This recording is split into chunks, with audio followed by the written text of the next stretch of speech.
அவன் உன்னை வளர்த்தான்.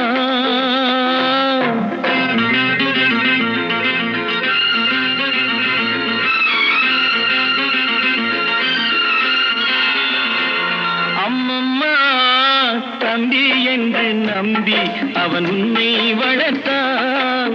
தாய் என்றும் தந்தை என்றும் தன்னை நினைத்தான்.